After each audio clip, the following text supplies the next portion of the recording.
The Florida Panthers welcome in the Buffalo Sabres for first of their 4 final home games this season with an opportunity to get a stranglehold on the final wild card spot. We ask the question, who wants it more?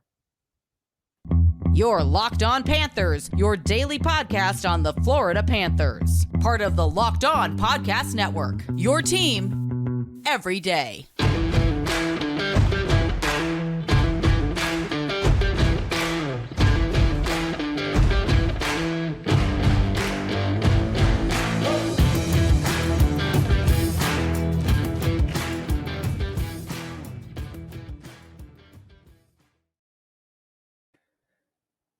And welcome into this Tuesday, March 4th edition of the Locked On Florida Panthers podcast, part of the Locked On Podcast Network, where it's your team every day. Thank you for making the Locked On Florida Panthers podcast your first listen of the day. I'm Armando Velez, and you can follow me on Twitter at MondoMan12. Follow the show account on Twitter at LO_FLA Panthers, and on Instagram as well, same at. And you could also subscribe to the YouTube channel and send in your screenshot of your subscription to me at LO_FLA Panthers on Twitter or Instagram, or email it to me at lockedonflapanthers@gmail.com for your chance to win 2 free tickets to the Florida Panthers versus Toronto Maple Leafs game on April 10th. Best of luck, everybody. And today's episode is brought to you by Game Time. Download the Game Time app, create an account, and use code LOCKEDONAHL for $20 off of your first purchase. So the Florida Panthers, this is a crucial part of the season where we spoke about on Monday about how not the end of the world with the Pittsburgh Penguins passing the Panthers as far as points in the wild card race, and how big that New York Islanders loss was over the weekend. Losses, to both the Carolina Hurricanes and the Tampa Bay Lightning. And want to reiterate that even with the regulation or an overtime win tonight for the Cats, they have an opportunity to own the tiebreaker over the New York Islanders. So a big opportunity ahead for the Cats as they welcome in the Buffalo Sabres tonight. And let's go right into the Buffalo Sabres and who will be playing and who's expected to be back. And the Buffalo Sabres had practice the other day, and Devin Levi, I'm sure that's a very familiar name in Florida Panthers circles as far as getting the majority of reps in the starting crease in practice the other day. He did get a start on Friday for the Buffalo Sabres against the New York Rangers. If you remember, on July 23rd, 2021, just approaching midnight, heading into the next morning, the Florida Panthers pull off that trade with bringing in Sam Reinhart to the Florida Panthers, trading for former 7th-round pick Devin Levi and a first-round pick to Buffalo, which Buffalo ended up using that pick for Yuri Kulich, who had an incredible World Junior Championship just recently. And for as far as the Florida Panthers and their timeline to contend, Devin Levi was just not going to fit that timeline for the Cats. Of course, you still had an up-and-comer in Spencer Knight. At that time, Spencer Knight had already had 4 regular season games for the Cats. He already started 2 playoff games as well. So that gave you your answer on this is the tandem that you're going to roll with for at least the next few seasons. I mean, you're going to have Bobrovsky and Knight after this season, at least for one more, because of course Bobrovsky's no move clause doesn't become a full modified no trade clause until July 1 of 2024. So you're still going to have that tandem for at least a little while. And Devin Levi just did not fit that for the Cats. And of course, Florida Panther fans, especially if you love goaltending, that World Junior Championship between Spencer Knight and Devin Levi, where Spencer Knight took the gold and Devin Levi got silver, it was a very encouraging sign on the Panthers goaltending, whether Devin Levi was going to be part of the Panthers organization or not, or being used as a trade chip. And Devin Levi having a great campaign at Northeastern just this past season. 34 games, 224 GAA, 933 save percentage, and that was a down year for the guy between the pipes at Northeastern. And even the year before, it was a 950 plus save percentage. A Richter Award for top goalie, 2-time Hobie Baker finalist, and a Tim Taylor Award winner for top collegiate rookie. So just goes to show, 7th round pick, worked his way through, and is a really big prize prospect for the Buffalo Sabres, part of that trade. So it looks like it's something that could work in both teams' favor as far as that, because of course Sam Reinhart, we discussed this yesterday, how the most power play goals in a 2-year span in Panthers history, and Sam Reinhart is a big part of that. And it's one start, small sample size for number 27, Devin Levi. And also, I saw a thing from BR Open Ice about his meditation just right before games, and he spoke about how it's impersonating Qui-Gon Jinn from Star Wars, from Episode 1, right before Qui-Gon Jinn was about to face off against Darth Maul in The Phantom Menace. So that was a pretty cool image, and spoke about how his dad really liked those movies. And as a Star Wars guy myself, it's pretty cool. But for the Sabres, as far as health is concerned, Tage Thompson is day to day. He missed the last 3 games, but he was at practice, so he is expected to be back in the lineup for the Buffalo Sabres. Has been out since March 25th, and this is still a young team learning their way. It's a team that still gives up a lot of goals against. I mean, just in the last month, they gave up 7 to Boston twice. They gave up 10 goals to the Dallas Stars. I believe that was at home too. And also, top pairing defenseman Matthias Samuelsson at one point missed 2 weeks, and that him along with Rasmus Dahlin, that's the glue on their blue line, and that was missing for a few weeks. So he's now been back with the Sabres for 2 games already for them. So looks like that the Buffalo Sabres are going to be at their healthiest at the right time, at least for them. I mean, but look at they are. We spoke about their power play, which which 8th in the NHL, goals for is 3rd. And we spoke about all of the goals against. I mean, questions with goaltending with Eric Comrie. They don't think he's the answer.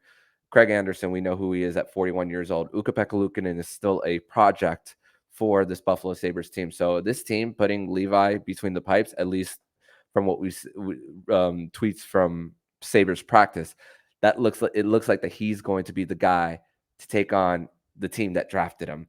So 5-on-5 numbers total is a -10 for the Buffalo Sabres, but that top line of Skinner, Thompson, and Tuck together at 5-on-5 is +10. So every single forward combination outside of that combined is a -20 for the Sabres. And it's very top line reliant for this team. And Skinner, Thompson, and Tuck have a 57 game sample size together at 5-on-5. That's via natural stat trick. Casey Middlestat has had to go to that top line for while Tage Thompson was out, and he is expected to go back to the 3rd line if Tage Thompson does in fact play.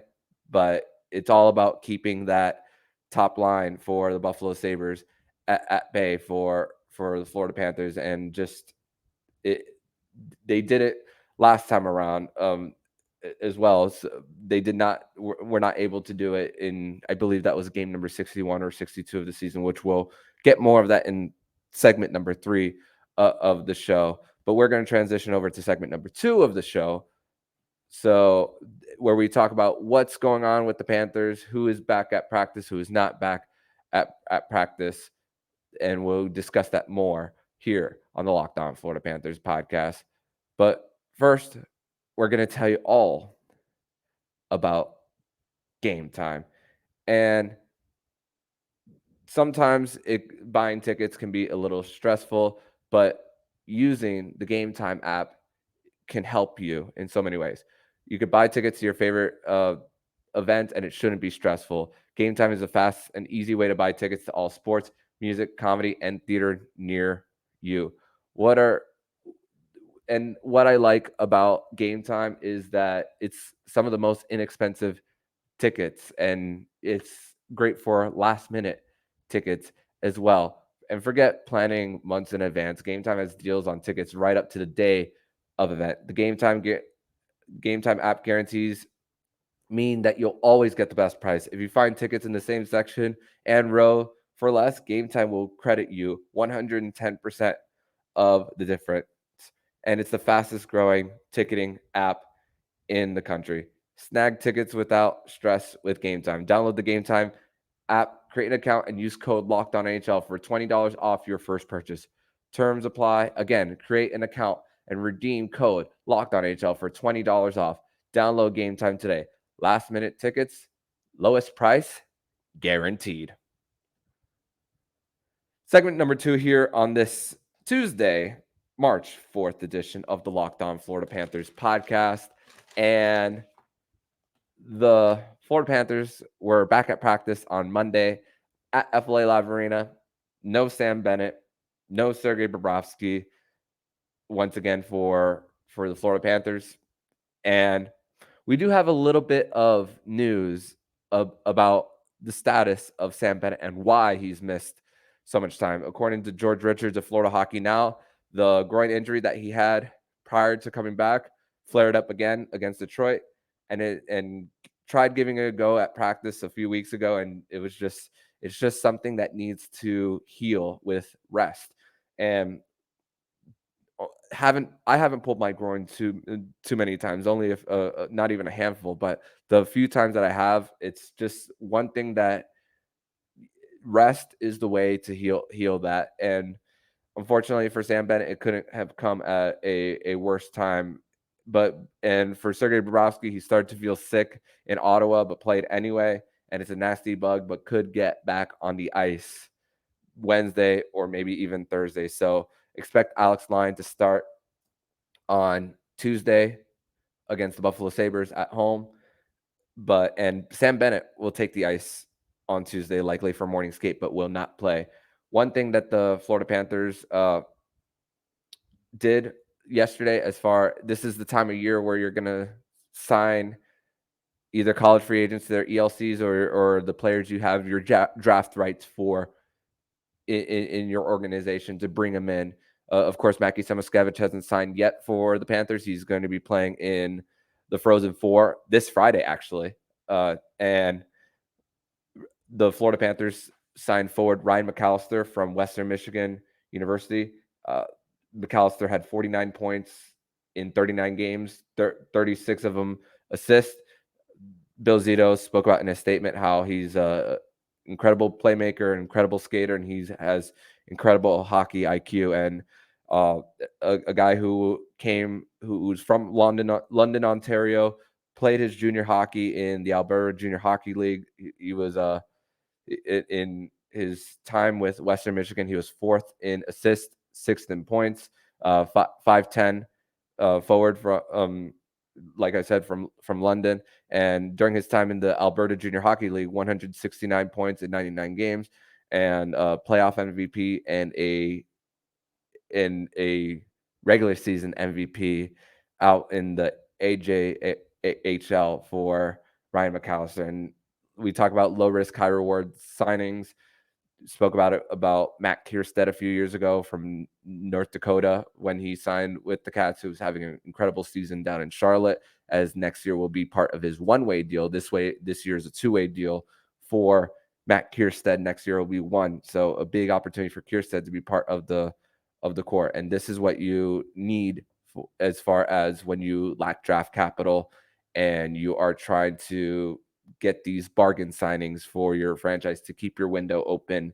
And I mean, think about like this. Dom Luszczyszyn from the Athletic posted scorecards for each individual player. And as far as defensemen go for the Panthers, I mean, the three Alex Baumgartner brought it up. Three defensemen who were basically given up on by other teams or didn't fit windows as far as, well, in the Sabres case with Brandon Montour, didn't fit their rebuilding window and traded for a third round pick for the Panthers. And the Panthers are just, they're loving that trade for Brandon Montour. It's basically, if you go back to it and you were to project that Brandon Montour would have this kind of season for the Panthers, the Sabres got to be kicking themselves that they could have had more for Money Montour. And also Mahura off waivers, Gus Forsling off waivers as well. And these are the kind of signings or claims that you have to do in order to keep that window alive for the Panthers. But Panthers, they're still on the 3-game winning streak. It's the Panthers are flying high as far as being back in this race. They know it.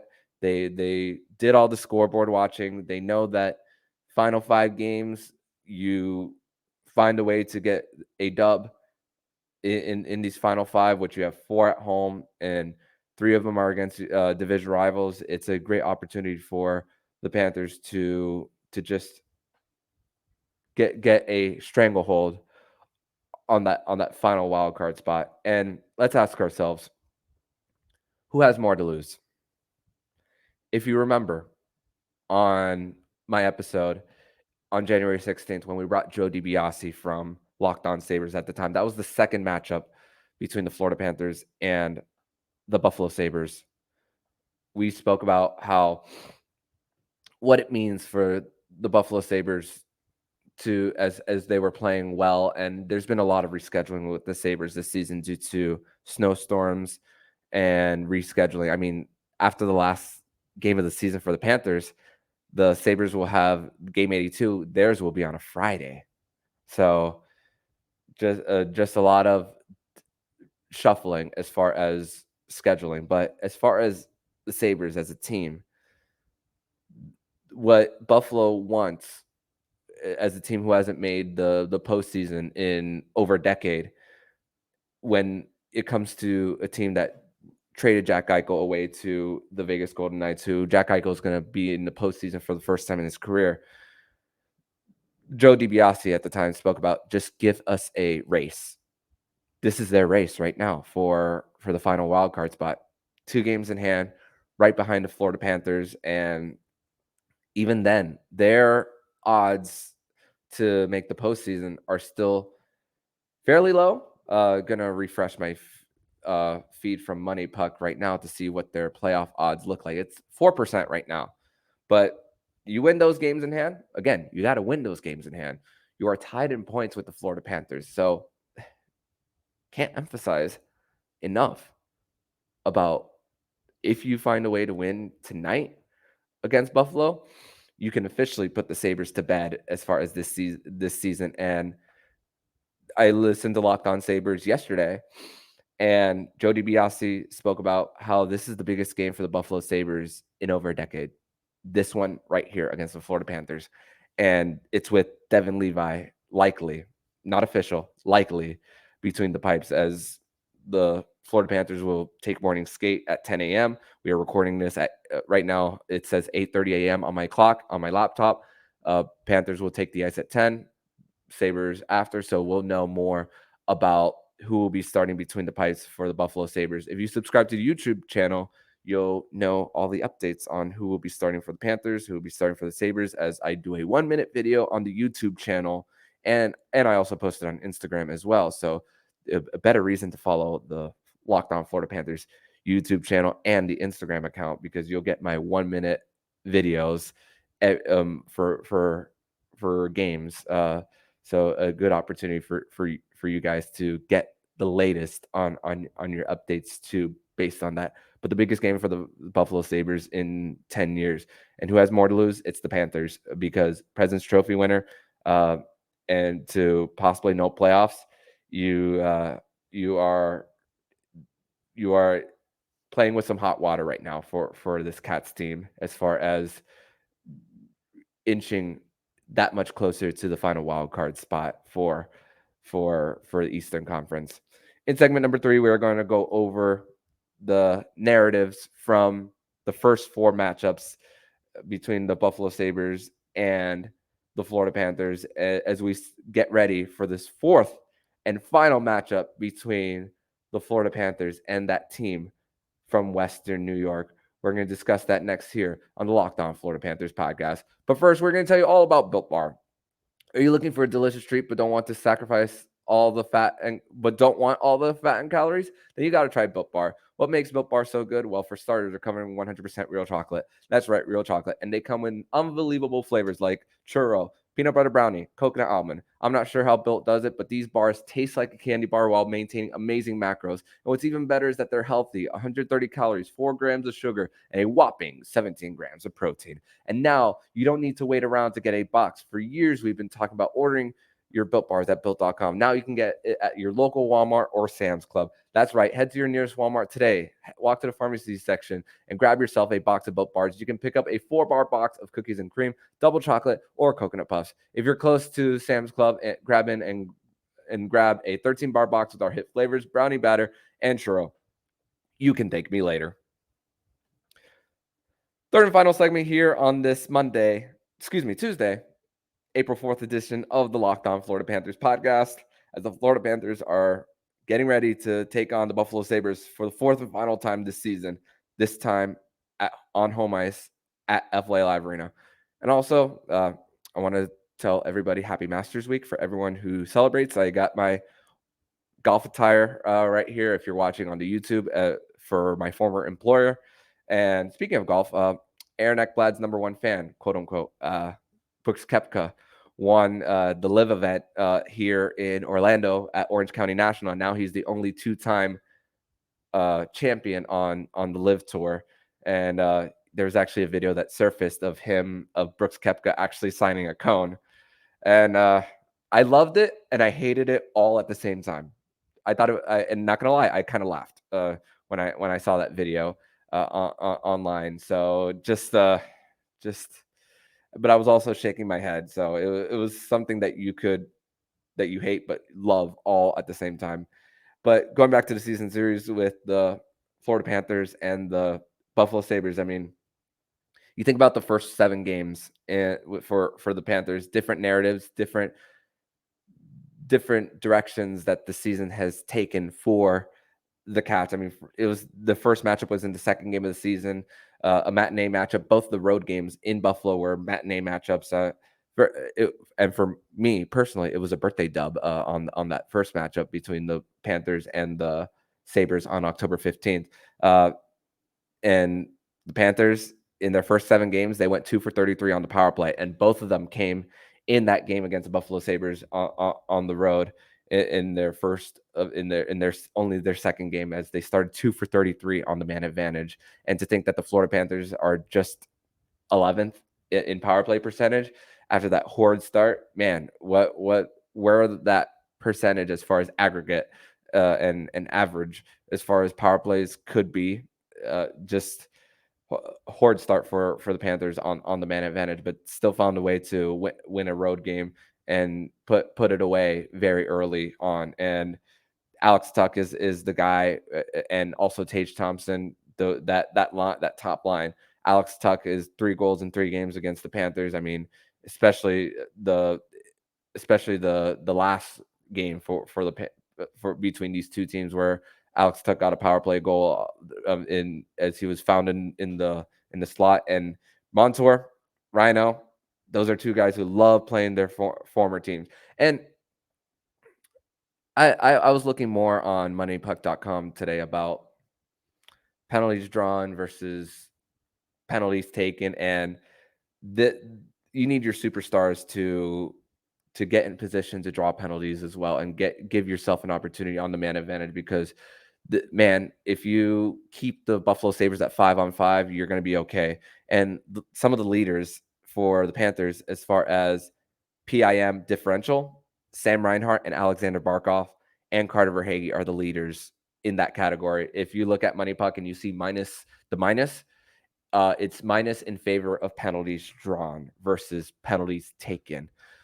If you want to take a guess, on who has the highest PIM differential as far as penalties taken, and if your guess is Radko Gudas or Aaron Ekblad, your guess is correct. I mean, this does include fights and all that stuff too, and it's not a surprise that Gudas and Ekblad are up there. Mostly for Ekblad, it's just being in bad position for him, and we don't want to harp too much on Ekblad and the season that he's having, but for the second game, it was over by the midway point as they had answers for that top line. That was the January 16th game, matinee matchup on MLK Day, and the Panthers really kept that top line at bay. I mean, that line of Thompson, Skinner, and Tuck basically did nothing, and the Florida Panthers really eliminated their speed from the neutral zone. And even on the Lundell goal, it was a strip of Tage Thompson, and the Florida Panthers go 2-on-1 the other way, and Sam Reinhart feeds Anton Lundell, and it all started from a strip of Tage Thompson. The third game, Anthony Duclair returns, no Barkov, no Bennett. I mean, that game was right before the trade deadline, a week before, and remember Friday night. It was a Friday night right before the trade deadline, and there was a lot of questions on what the Panthers were going to do. Were they going to be sellers? Were they going to be buyers? And they just putting 50 shots on goal as well on Craig Anderson at that time, Duclair returning, and the Florida Panthers had no answers. Jeff Skinner got 2 goals, part of that top line. And even though Tage Thompson doesn't have a goal against the Florida Panthers, I mean, he got 3 assists on the night, and even on the second goal by Jeff Skinner, Tage Thompson wins a board battle to chip it back up to Jeff Skinner to get a sharp angle shot back past Sergei Bobrovsky. Alex Tuck, we spoke about how he had a power play goal as well. That all started with Tage Thompson getting back to the point where the Florida Panthers were forwards were creeping up towards the blue line, and then leaving Alex Tuck wide open in the slot to snap it past Bobrovsky on the power play as well. So just got to keep an eye on those guys when they get on the ice at all times. It's the only line at 5-on-5 that has a plus goal differential at 5-on-5. So you eliminate them. You don't allow them to go on the power play, or at least limit their opportunities on the power play, and the Florida Panthers will be just fine. And think about where this Panthers team was prior to January 20th. Why January 20th? They didn't have a single 3-game winning streak prior to January 20th. And then they got that big win right before the All-Star break against the Boston Bruins at home, thanks to Alex Lyon keeping the Florida Panthers in it. But since that, 16-9-1, 635 points percentage, 3-game winning streaks, including the one they currently have, but 0 4-game winning streaks. They do have 1 4-game losing streak, which was obviously just recent, but they do not have a 4-game winning streak at all this year. But prior to January 28th, they didn't even have 1. Something's got to give with this, because the Florida Panthers, yeah, we've spoken about how they're 21, 12, and 4 at home this season. But the Buffalo Sabres, I mean, it's crazy how they've been able to pick up wins on the road, and they're a different road team than they are a home team. I mean, 22, 11, and 3 on the road this season, and their total goal differential is still -6 on the season. But man, this team is not afraid to go into other teams' buildings and coming up with big wins on their opponents' home ice. And they've been playing from behind as far as games due to rescheduling, and still have an opportunity to make the postseason. I mean, I'm not gonna lie, I haven't been as close to scoreboard watching on the Buffalo Sabres as I have been on the New York Islanders and the Pittsburgh Penguins, but the Buffalo Sabres, they've won 2 in a row, and that was without Tage Thompson. 5-3-2 in their last 10. The Florida Panthers, if you're wondering what their number is, 6-4-0 in their last 10. I mean, Islanders have been slipping in the last 2 weekends, and has helped the Florida Panthers, but they've eliminated long losing streaks after coming out with few points over the last 2 weekends. Pittsburgh is slipping, and they play a big game against the New Jersey Devils tonight on the road, which the New Jersey Devils are still fighting for home ice in the first round. They haven't officially clinched. They're 3 points clear of the Rangers, but still trying to find a way to win the Metropolitan Division, even though the Carolina Hurricanes do have a game in hand and 3 points ahead. So they're still fighting for home ice. So it's a great opportunity for us to once again be dual screening. And with a win tonight, you can officially put the Buffalo Sabres to bed as far as their season. But think about this. Ottawa is on their way up. Buffalo is on their way up. Detroit is on their way up. This is an opportunity for the Florida Panthers tonight, 7 p.m. puck drop, to say, you guys from Western New York, not yet. And that is the opportunity the Florida Panthers have right here, right now, in game number 78 of the season for the Cats. On tomorrow's edition of the Locked On Florida Panthers podcast, we will be bringing in Jacob Winans to recap the Florida Panthers versus Buffalo Sabres game. And hopefully we are talking about 2 points and leading in the tie-breaking category as far as the final wild card spot. A reminder that the Florida Panthers will need a non-shootout win in order to pass the New York Islanders as far as tiebreakers. But in the meantime, if you like what you're hearing, please subscribe to the podcast to be notified every single time the Locked On Florida Panthers podcast jumps into your podcast feed. Don't forget to also subscribe to the YouTube channel and send in your screenshot for your chance to win 2 free tickets to Florida Panthers versus Toronto Maple Leafs game. And also subscribe to the other shows on the Locked On NHL Network, including Locked On NHL, Locked On Fantasy Hockey with Flip Livingstone and Steele Roden, and Locked On NHL Prospects. Thank you for making the Locked On Florida Panthers podcast your first listen of the day. Now make your second listen of the day, game to game NHL. Every moment, every top performance, Locked On Game to Game has you covered. Subscribe to Locked On Game to Game NHL on the Odyssey app, YouTube, and wherever you get your podcast. So I'm Armando Velez, signing off. And you've been listening to Locked On Florida Panthers podcast, part of the Locked On Podcast Network, where it's your team every day.